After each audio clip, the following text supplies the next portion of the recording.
Saturday morning when we got here to get everything ready, and there were already people lined up the building, and by the time I go out the door 30 minutes later, the line's wrapped around the building. Nothing could go wrong at that point. When you see that many fans lined up, smiles on their faces, they're making cheerfuls on the concrete, it's like, you know, a camera could blow up and I don't care because there's so many people that are happy and that excited.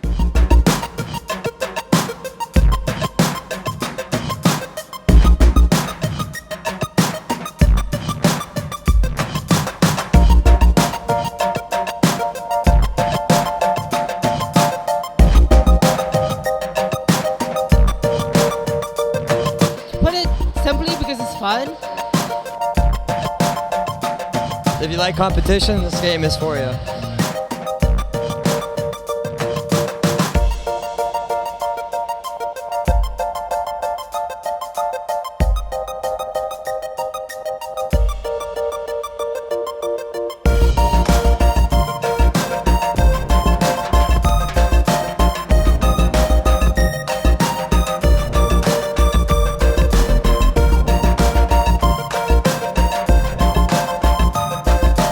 Honestly, the biggest factor for why someone does well or not is just amount of hours put in. And a lot of people like to say things like, oh, I'm a fast learner. But these are people who spend like 10 hours learning something. Like, oh yeah, I learned how to cook that recipe really easily. I'm a fast learner. 10 hours is nothing. 1,000 hours is nothing. 10,000 hours, now we're talking about like time, right? 10 freaking thousand hours. Imagine 40-hour work weeks adding up to 10,000 doing a task. Even a few thousand hours at this point is possible with StarCraft 2. And it's those people who get stuck in this like 10 to 100 hour range that are just kind of like, oh, I'm fast or slow, or like how do you get good or bad, that aren't thinking on this scale of thousands that it really takes. And even people who say things like, oh, I don't really play that much, watch a lot of replays and study GSL and note timings. And that is more time being spent into this game. So it's honestly just lots of hours is the sort of like base. It's like the eggs. Eggs are a good base in cooking. So I usually game, 3-4 hours a day because I'm currently in school, so I can't play as much as other players. I was a full-time student at UBC up until the end of the last term. I decided not to go back, to put school on hold. I talked to my parents about it, and they were very supportive. They're almost to the point of like trying to convince me to do this. So I'm going to be just doing StarCraft. And these players are focusing so much and creating these careers that some people think, oh, it's just a video game. Like, no, this is sport. This is esports. Well, the first year after the game came out was really good.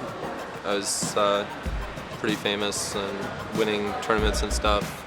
Then I guess I kind of started slacking off a bit when Root disbanded about a year ago, and I joined Complexity.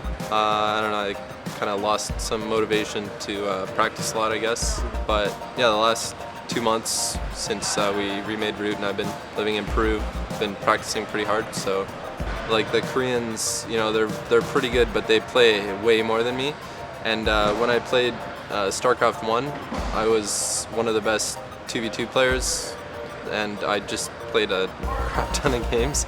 And so I think that if I did that in StarCraft 2 and just played like for 12 hours a day and just perfected my build orders and got my mechanics as good as Koreans, that I think I could be as good as anybody, but I just need to put in the time.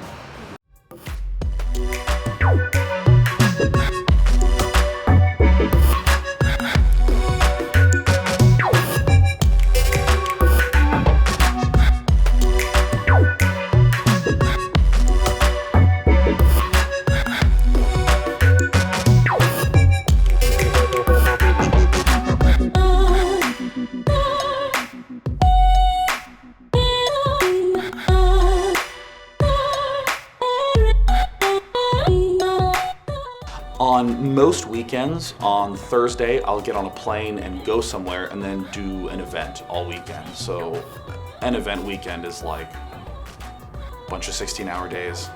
Yeah. Like yesterday, I got here at 8 and left at 2. So that And that's pretty much the way an event goes. So yeah, it's generally clocking like 80 to 100 hours a week every week for like 3 years. They're long days, really tired at the end of the day because honestly, you're always kind of focused on what's going on. And there's, a couple times we can take a break to just relax and of course get something to eat.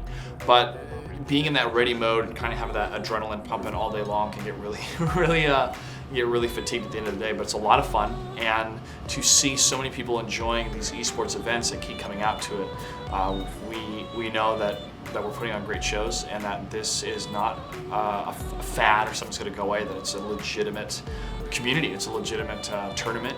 I basically start my editing. I always start off with editing. It usually takes about an hour and a half to 2 hours in the morning. And then around 1 o'clock, depending on the day, that's when I'll start streaming, and I'll stream for about 12 hours. Playing video games, and in order to make the standard of living that a normal person would make in 9 to 5, you gotta kind of put in almost double the work. But it's not really work at the end of the day. The really nice thing about Team Liquid is, and working in esports in general, is that because it's so new and the industry is so, it's a little bit unstable, there's new work all over the place and every day is a little bit different. So 1 week we're working on the business side of a Star League that we're running, and the next week I'm working with our players before they go to an event, or the next week I'm working with sponsors on a Twitter activation or that sort of thing. So day to day it's a lot of talking, it's a lot of decision making. On one hand, I think that my experience is no different from any starting entrepreneurial enterprise where it's just hustle. There's no mystery. It's not like you have the magical idea and the money falls down from the heavens and you get rich with 20 minutes of work every Tuesday, right? This is these stupid fantasies. You just work and work and work and work and work and work and work. And because Day 9 TV is my own thing, no one tells me what to do, and there's always more that could be done. And I have to make sure I don't overwork, because there are many times where I have just collapsed. Just like physically, just like, oh. Like once I went to the hospital, actually 3 times I went to the hospital in the early Day 9 TV days, especially when I was in grad school too, where I was just like not sleeping and not eating regularly, and now I just make sure I eat, go to bed at like a reasonable hour, and like start to be really disciplined about that. But yeah, it totally takes a toll, because tragically I'm an organism and I fucking hate that. I want to be like a beast robot that can cast constantly.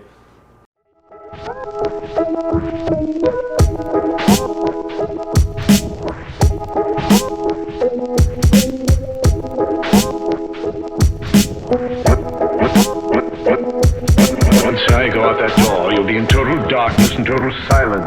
Silence. Dark, silence. Silence, silence. Darkness, silence. No light, no noise, no sound of any kind.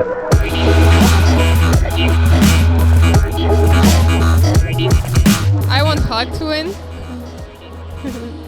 For Canada. Well, if we go by Protosses, and because this is in Canada, I guess Huck. Huck or MC? Definitely Huck. He's actually from the same hometown as me. I live in Cambridge. He lives in Cambridge too. At today's event, I would have to say Huck. Kind of want it to be like Huck versus MC for like the finals. I just think that would be the greatest. It has to be Huck, just because he's got that like personality outside of the game. The fire in people's eyes when they talk about Huck being from Canada, and the amount of energy that was in the room when they knew he was up next versus his opponent at NASL. This was the moment that Canada really was waiting for. And everybody was standing on their seats. The red carpet was packed. He had the Canadian flag around his shoulders. And when I got to introduce him, it was a really, really cool moment. Huck's gonna win the ASL. He has to. It's his hometown. He's in Toronto. He's got this crowd here. And if he doesn't win, then it's just, he gets let down. I don't see how he could live with himself. So Huck's gonna win the ASL. Players and commentators are under an insurmountable amount of pressure every single day. I probably shouldn't use the word insurmountable because they surmount it, right?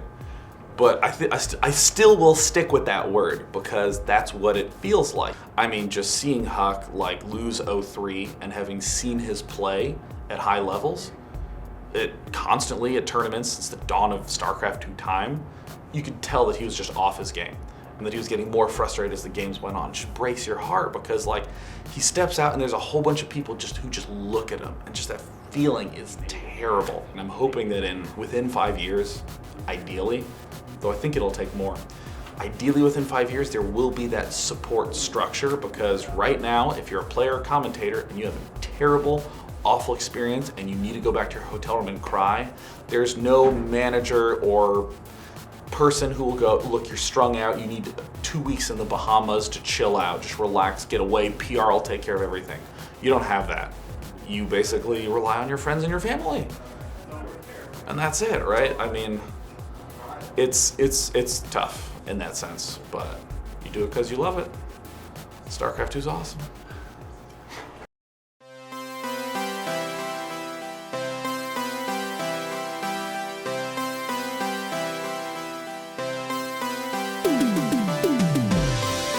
I just think it's really cool because it's basically like modern day sports.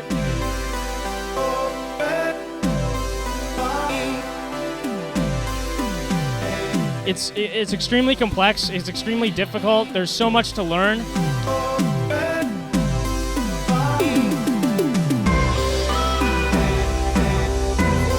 I love everything with StarCraft. I mean, you have to, in order to do this the way I do and the pro players do, you have to actually just love the game.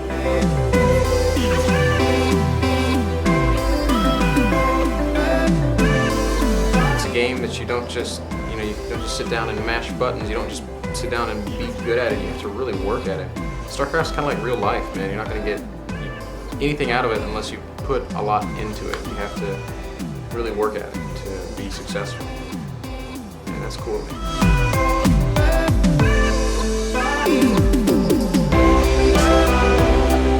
To me, StarCraft is it's one of the few things that can actually challenge my mind. I'm one of those people that has to do something at all times, or I get like a little bit twitchy.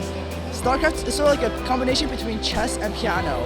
It tests my multitasking skills as well as like forces me to think critically, and I just enjoy it very much. I think it's a very healthy game in terms of teaching people to manage resources, multitask, and production, and it's just super fun.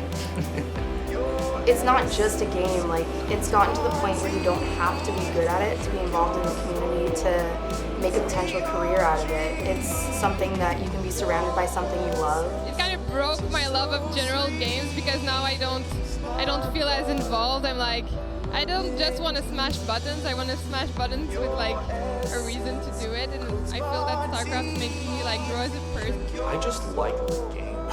That's one of my favorite aspects. I work with a game I think is cool.